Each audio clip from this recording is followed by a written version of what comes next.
All right, let's talk about a really big question. How in the world do you get a teenager, someone who grew up on Netflix and video games, to care about ancient stories? Well, today we're diving into an explainer on a pretty unique Christian fantasy novel that tries to crack that exact problem. And its solution? Tell the story from the perspective of the angels watching it all unfold from heaven. Pretty cool, right?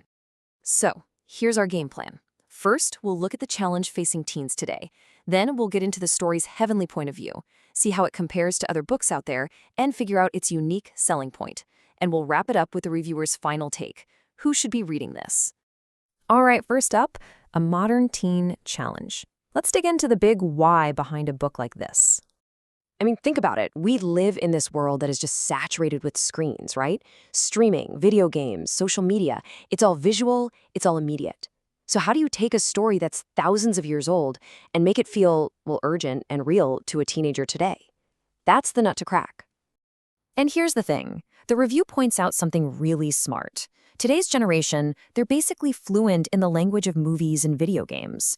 It's a language of dramatic visuals, fast-paced scenes, and really clear emotional stakes.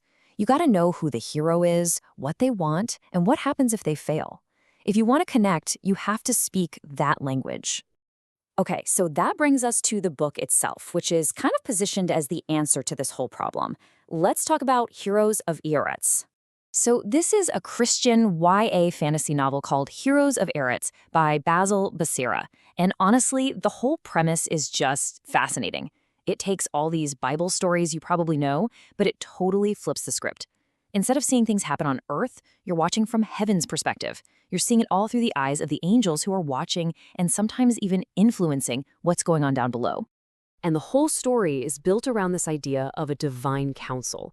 You can almost think of it like the command center of heaven. This isn't some vague, abstract battle between good and evil. No, this is about angelic councils, territorial princes. We're talking spiritual politics, heavenly strategy, and conflicts that have real, direct consequences for us humans on the ground. And you can see exactly how this plays out across some of the biggest stories in the Bible.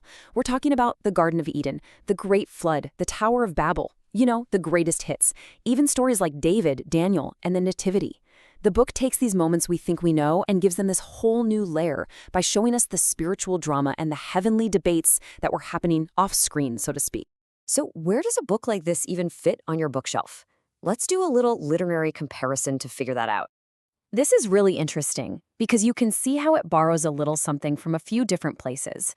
You've got the C.S. Lewis vibe, right? Using fantasy to talk about deep theological truths. But Eretz is more like an epic YA novel, not a children's allegory, and it sticks way closer to the actual biblical events. Then you've got something like the Wingfeather Saga. It has that same faith-based moral center. But this book is apparently darker, more cosmic. It's focused on that angelic politics stuff, not so much whimsical myths. And finally, you compare it to other big YA epics out there. It's got the same high stakes, the same breakneck pacing, but the huge difference is that Eretz is openly theistic. It's devotional. It's trying to get you to go back and read the Bible. Okay, so this brings us to the book's single biggest feature, its unique selling point. What's the one thing that truly makes it different?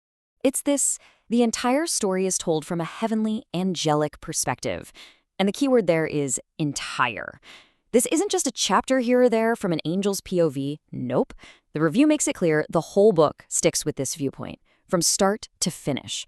That's a really bold move. And that shift is everything. I mean, think about it. In most stories, what's the role of an angel?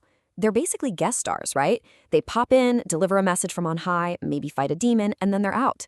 But in Heroes of Eretz, the angels are the main cast. Heaven isn't just a place they visit. It's the primary stage. They're the protagonists of the story. So what does this actually do for the reader? Well, the review breaks it down into 4 key impacts. First, it basically turns these old biblical events into these huge cinematic scenes.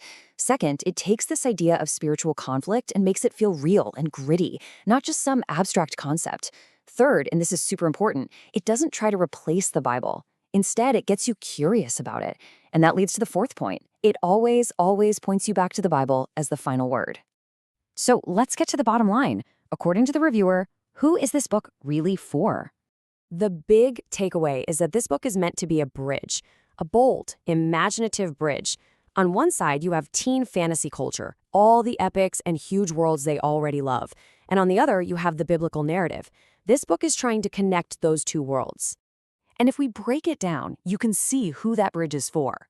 A big chunk, about 40%, is for teens who are already into epic stories.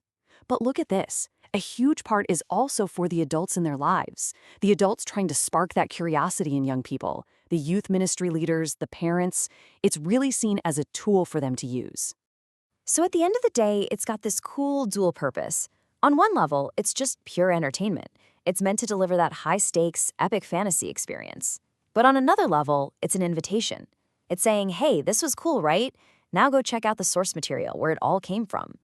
And that really leaves us with a big question to chew on, doesn't it? Could a new perspective be the key? In a world just full of reboots and remakes, maybe the best way to unlock these ancient stories for a new generation isn't to change the story at all, but to just change the angle we're seeing it from.